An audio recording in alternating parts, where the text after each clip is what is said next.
Interbank में dollar की कीमत में 4 रुपये 40 पैसे का इजाफा। इंटरबैंक में डॉलर 267 रुपये पर ट्रेड। 3 कारोबारी दिनों में डॉलर की कीमत में 36 रुपये 11 पैसे का इजाफा हुआ। तारिक गौरी हमारे साथ मौजूद हैं, उनकी जानिब बढ़ते हैं, उनसे मजीद मालूमात हासिल करते हैं। तारिक, आप बताइएगा स्टॉक की क्या सूरत हाल आज रही? कारोबारी हफ्ते का पहला रोज़ है और डॉलर के बारे में भी बताइएगा। देखिए, तमाम चीज़ें जो भी हैं इस वक्त इकॉनमी की साइड पर हैं, इसमें सबसे बड़ी चीज़ है वो IMF की कंडीशंस पे हुकूमत ने अमल दरामद करना शुरू कर दिया है। जो करेंसी है उसको फ्री फ्लोट कर दिया है, जिसका इम्पैक्ट हमें गुज़िश्ता 3 कारोबारी दिनों में नज़र आया। जैसे कि आपने बताया भी कि 36 रुपये से ज़ायद का इजाफा हो चुका है। ओपन मार्केट में इसी किस्म की सूरत हाल है। साथ साथ जो इसका इम्पैक्ट है, क्योंकि कारोबारी तबका जितना भी है वो स्टॉक मार्केट के अंदर जो भी इन्वेस्टमेंट हो रही होती है वो भी सेंटीमेंट देखता है कि इकॉनमी अगर IMF प्रोग्राम में अगर आ जाती है तो उस पर उसके पॉजिटिव असरात नज़र आते हैं, तो मार्केट में भी एक मजबूत रुझान हमें देखने में आ रहा है। भारत इन तमाम चीज़ों पर बात करने के लिए इस वक्त हमारे साथ मौजूद हैं member Pakistan stock exchange Zafar मोती साहब। ज़फ़र साहब, आपके ख्याल में इस वक्त जो सूरत हाल है इसमें आप क्या समझते हैं कि स्टॉक मार्केट और ख़ासतौर पर जो रुपया है वो किस हद तक डिवैल्यू होगा, और इस डिवैल्यूएशन की वजह से आप क्या समझते हैं कि किस हद तक आइंदा आने वाले दिनों में हमें इकॉनमी हमारी बेहतर होती हुई नज़र आएगी और स्टॉक मार्केट बेहतर होती हुई नज़र आएगी? देखिए, सबसे पहले तो ये है कि जो कैपिटल मार्केट में आप तेज़ी देख रहे हैं वो ये वजह नहीं है कि डॉलर स्ट्रांग हो रहा है और रुपी नीचे आ रहा है। उसकी मेन वजह आपने अपने स्टार्ट में ही बोल दी है कि IMF पर हम राइट ट्रैक पर अब आ गए हैं, यानी ट्रैक के ऊपर हमारी ट्रेन चढ़ गई है। अब उसका जो इम्पैक्ट है कि भाई हमें अब ये रियलाइज़ हो गया है कि IMF के बगैर पाकिस्तान नहीं बच सकता है। ये बिल्कुल राइटिंग ऑन द वॉल है। और वो अब तो यहाँ पर ये फिक्रमंद हो गए हैं लोग कि हमको और कितना करना पड़ेगा IMF के मनाने के लिए, कितनी और दुश्वारियाँ आएंगी इकोनॉमी के अंदर, क्योंकि ऑलरेडी इन्होंने 35 रुपए तो 1 घंटे 15 मिनट के अंदर इन्होंने फ्यूल के प्राइसेस बढ़ाए हैं। ऑलरेडी उसका इम्पैक्ट आना शुरू हो गया है कि तमाम बसें इंटर सिटी की भी, इंटर आउट ऑफ सिटी की भी, वो जो है उन्होंने अपनी प्राइसिंग बढ़ानी शुरू कर दी है। फिर जो माल इधर से ऊपर आप कंट्री जाता है उसकी कॉस्ट बढ़ जाएगी। तो ये सब चीज़ें देखते हुए हमें ये है कि ये तो पक्का हो गया कि हम IMF के प्रोग्राम में चले गए। दूसरा, जो आज वेदर के ख़राबी की वजह से जो UAE के प्रेसिडेंट आ रहे थे वो उनका ना आना भी, ये भी हमारे कैपिटल मार्केट पर एक इम्पैक्ट मारता है। और जो अभी आप देखें कि डॉलर की जो फ्लक्चुएशन है वो ये है कि अभी तक उसका ये नज़र नहीं आ रहा कि वो सेटल हो गया है।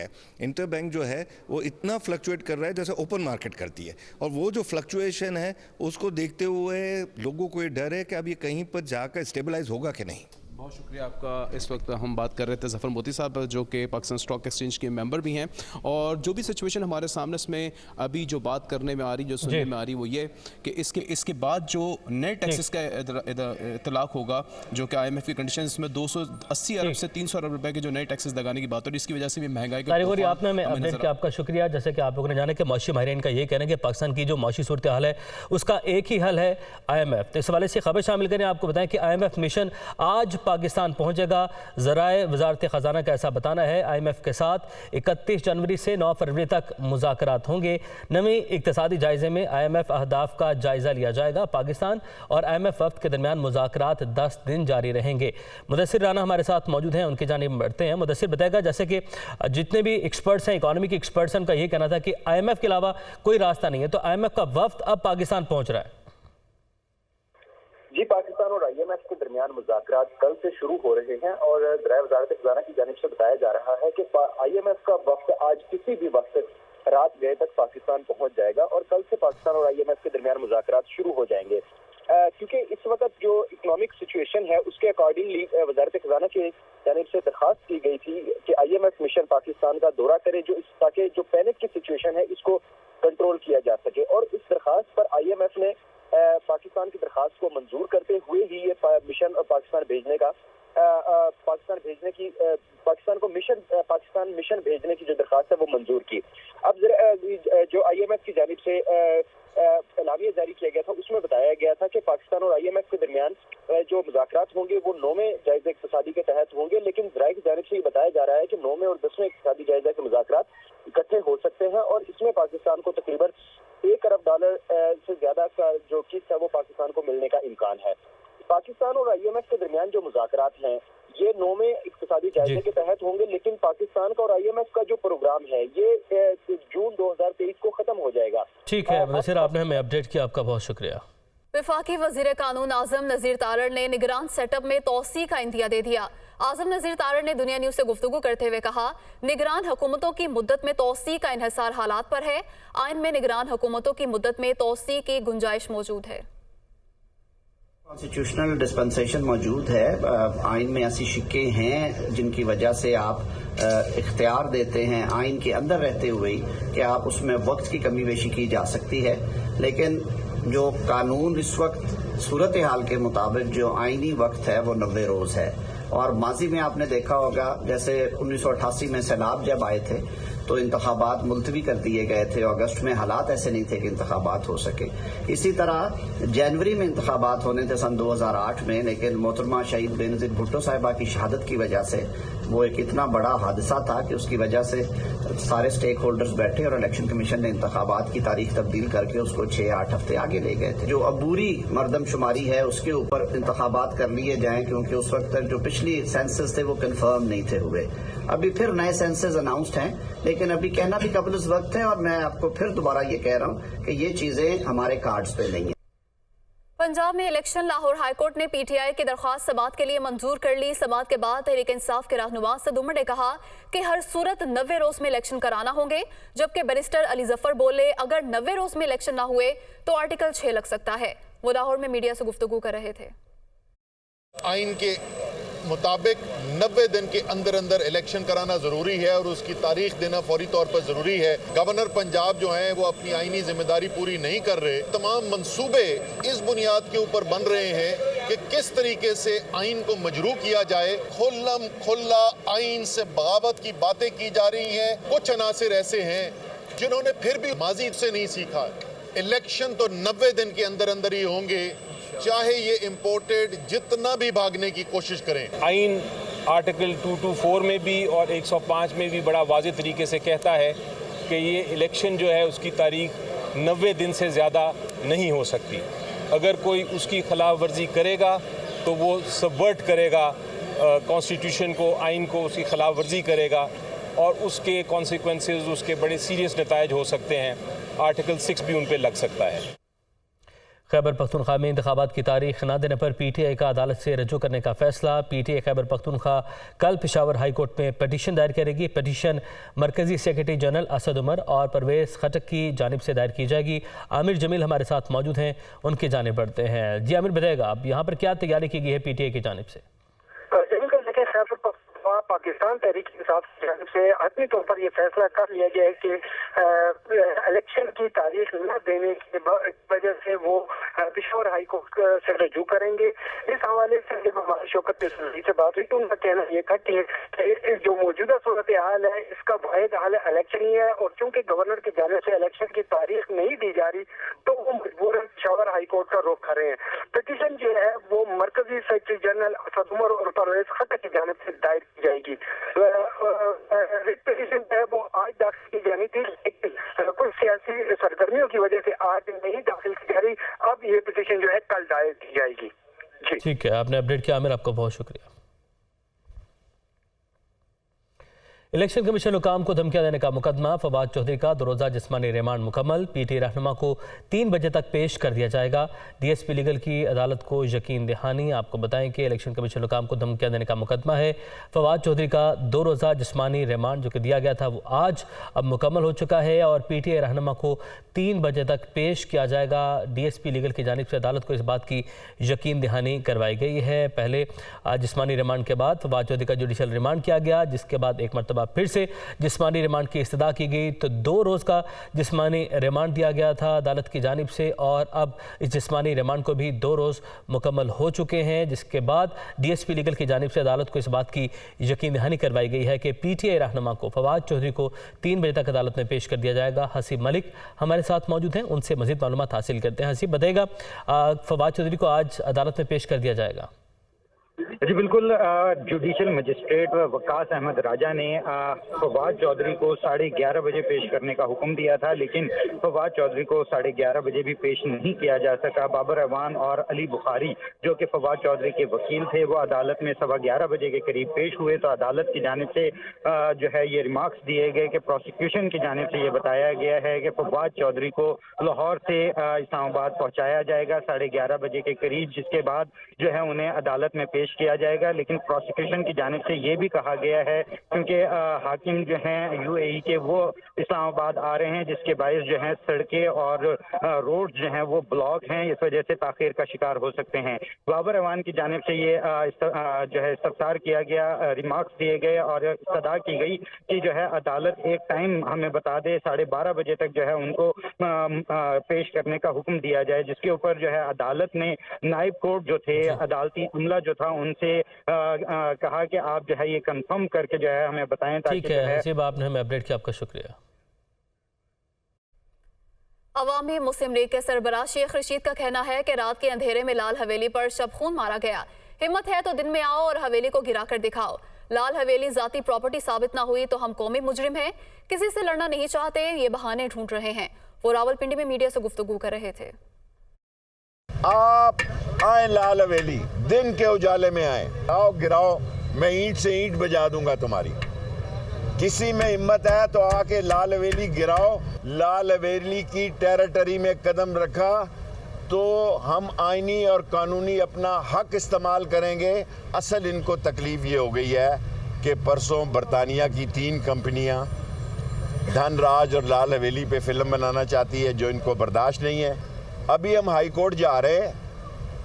मसला क्या है जनाब? अगर ये हमारी नहीं है तो हम कौमी मुजरिम हैं। हम किसी से लड़ने नहीं चाह रहे, ये बहाने ढूंढ रहे हैं। मरियम नवाज के मुल्क गिर तंजीमी दौरों का शेड्यूल जारी। चीफ ऑर्गेनाइजर मरियम नवाज 1 फरवरी से तंजीमी दौरों का आगाज करेंगी। मरियम नवाज 1 फरवरी को बहावलपुर में वर्कर्स कन्वेंशन से खिताब करेंगी। 5 फरवरी को मुल्तान में कन्वेंशन और पार्टी का तंजीमी इजलास होगा और वो उसमें भी शिरकत करेंगी। मरियम नवाज के मुल्क गिर तंजीमी दौरों का शेड्यूल जारी कर दिया गया है। चीफ ऑर्गेनाइजर मरियम नवाज 1 फरवरी से तंजीमी दौरों का आगाज करेंगे। तफसीलात जानेंगे नुमाइंदा खुसूसी लियाकत अंसारी से। जी लियाकत अंसारी, बताइएगा। की मसली चीफ ऑर्गेनाइजर मरियम नवाज के मुल्क गिर तंजीमी दौरों के शेड्यूल का जो है वो ऐलान कर दिया गया है और वो 1 फरवरी से तूफानी तंजीमी दौरों का आगाज करेंगी। मरियम औरंगजेब की जानिब से जारी शेड्यूल के मुताबिक मरियम नवाज 1 फरवरी को बहावलपुर में वर्कर कन्वेंशन से खिताब करेंगी। 2 फरवरी को बहावलपुर में पार्टी का तंजीमी इजलास जो होगा उससे खिताब करेंगी। 5 फरवरी को मुल्तान में कन्वेंशन होगा। 6 फरवरी को पार्टी के तंजीमी इजलास से शिरकत करेंगी। 9 फरवरी को मरियम नवाज फैसलाबाद में कन्वेंशन से खिताब करेंगी। 10 फरवरी को वहीं पर जो है वो पार्टी का तंजीमी इजलास मुनक्किद होगा। 15 फरवरी को मरियम नवाज डेरा गाजी खान में कन्वेंशन शेड्यूल जारी कर दिया गया है। लियाकत अंसारी, बहुत शुक्रिया। इस्लामाबाद में फवाद चौधरी के वकला मीडिया से गुफ्तगू कर रहे हैं। बदनाम कर रहा है, उसने एस्टेब्लिशमेंट का नाम लिया है, किस हैसियत में? वो क्या है, गवर्नर तो एजेंट है फेडरेशन का, तो सदर साहब के नीचे आता है और governor sits there at the pleasure of the president, उसको रिमूव किया जा सकता है। तो इसलिए जो अदालतें हैं वो इस पर क्लियर हैं। दूसरा मैं आपको ये भी बताना चाहता हूँ कि जो सैफुल्लाह केस है, सुप्रीम कोर्ट ऑफ पाकिस्तान की जजमेंट है, मरहूम मोहम्मद खान जुनेजो साहब की गवर्नमेंट तोड़ी गई थी। तोड़ने वालों को कहा गया गलत तोड़ी है, आइन से मावरा इकदाम है आपका, लेकिन साथ सुप्रीम कोर्ट ने सेव किस चीज़ को किया? इलेक्शन की डेट को। उन्होंने कहा कि द अल्टीमेट सॉवरन क्या? ताकत का सरचश्मा। वो हैं जो वोट डालते हैं, गिनने वाले नहीं है, ये मैं बताऊं, गिनवाने वाले भी नहीं है, ये भी मैं बता देता हूं। इलेक्शन करवाने वाले भी नहीं है, इलेक्शन रुकवाने वाले भी नहीं है। वो सिर्फ अल्टीमेट सॉवरन को कौन है? We the people.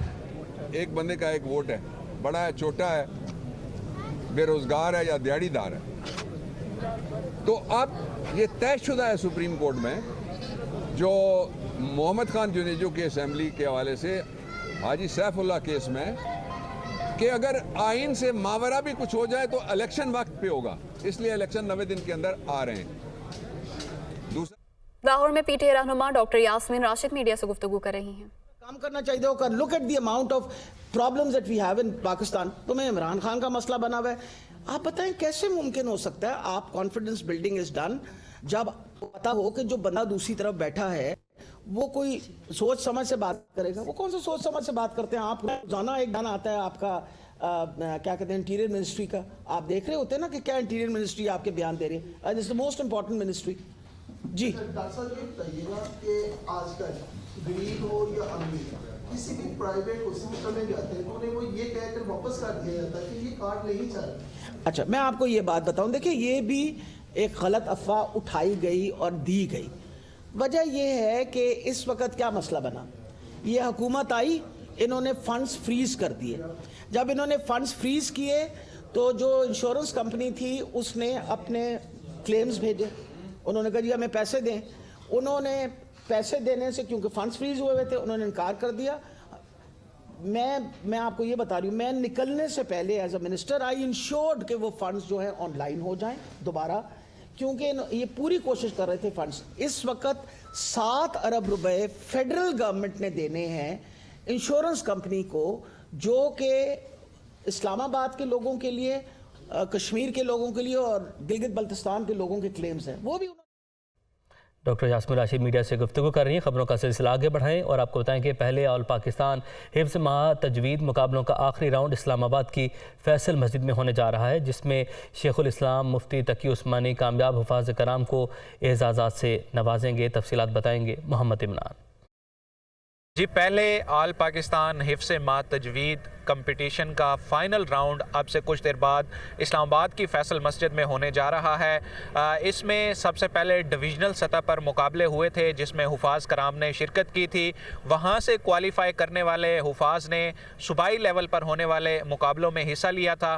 फिर ये चारों सूबों और गिलगित बल्तिस्तान और आज़ाद कश्मीर में भी चूँकि ये मुकाबले मुनक्किद कराए गए थे, वहाँ से जिन बच्चों ने क्वालिफ़ाई किया है वो आज इस फाइनल राउंड में शिरकत कर रहे हैं और जीतने वाले हुफाज के लिए जो है वो इनाम भी रखा गया है। जो तकरीब है फ़ाइनल राउंड, इसमें मेहमान ख़ुसूसी मुफ्ती तकी उस्मानी साहब होंगे। इसके अलावा मौलाना फजलुर रहमान साहब भी इस मुकाबलों के आखिरी मरहले के लिए बतौर मेहमान एजाज़ मदऊ हैं। ये बाद नमाज ज़ोहर इस मुकाबलों का आगाज़ होगा, जिसमें हुफाज कराम जो है वो तिलावत कुरान पाक किरत के साथ पढ़कर सुनाएंगे और फिर जजेस उनको नंबर देंगे और हतमी जो जीतने वाले हुफाज होंगे उनका ऐलान किया जाएगा और उनको इनाम से भी नवाजा जाएगा। मुत्तहिदा अरब अमारात के सदर मोहम्मद बिन ज़ायद अल नहयान का दौरा इस्लामाबाद मुलतवी। मरियम औरंगजेब की जानिब से तफसीलात फराहम की गई हैं। यूएई के सदर बहावलपुर में बारिश के बायस इस्लामाबाद नहीं आ सके।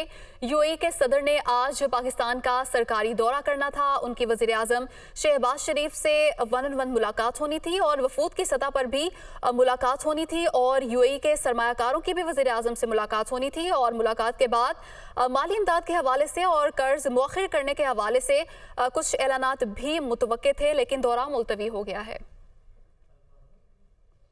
इमरान खान के साबिक सदर आसिफ अली जरदारी पर इल्ज़ामात, पीपल्स पार्टी की जानिब से इमरान खान को लीगल नोटिस भेज दिया गया है। आपको बताएं कि इमरान खान के साबिक सदर आसिफ अली जरदारी पर इल्ज़ामात, जिस पर शदीद रद्दमल दिया गया पाकिस्तान पीपल्स पार्टी की जानिब से। मोहम्मद अरशद हमारे साथ मौजूद है। अरशद, बताइएगा लीगल नोटिस भेज दिया गया है? जी बिल्कुल, पीपल्स पार्टी की जानिब से तहरीक इंसाफ के चेयरमैन इमरान खान को लीगल नोटिस जो है वो भेज दिया गया है। उसमें जो नोटिस है उसके मतन के मुताबिक जो उसमें मतन बनाया गया उसमें यही कहा गया है कि आसिफ अली जरदारी पीपल्स पार्टी के सदर और पाकिस्तान के जो है वो सदर रह चुके हैं। 27 जनवरी को इमरान खान ने जो है वो खिताब किया था, जिसको तमाम तर टीवी चैनल्स पर जो है वो दिखाया गया था और बादशाह तमाम तर अखबारात में भी वो खबर जो थी वो छापी गई थी, जिसमें उनकी जानिब से संगीन इल्जाम जो थे साबिक सदर आसिफ अली जरदारी के ऊपर जो थे वो लगाए गए थे। इसी हवाले से जो है अब ये नोटिस जो है वो जिस पीपल्स पार्टी के तमाम तर रहनुमाओं की जानिब से कहा जा रहा था कि वो इमरान खान के को जो है वो भेजा जाएगा। अब वो नोटिस जो है वो भेज दिया गया है और उसमें ये तमाम तर जो इल्जामात लगाए गए थे उसमें जो है वो कहा गया है कि उसको साबित करें और 14 दिनों के अंदर अगर वो ये तमाम तर इल्जामात साबित नहीं कर पाते हैं तो उस पर जो है उनके तो वो मशरूत जो है गैर मशरूत जो है वो माफी मांगे। अपडेट किया, आपका शुक्रिया।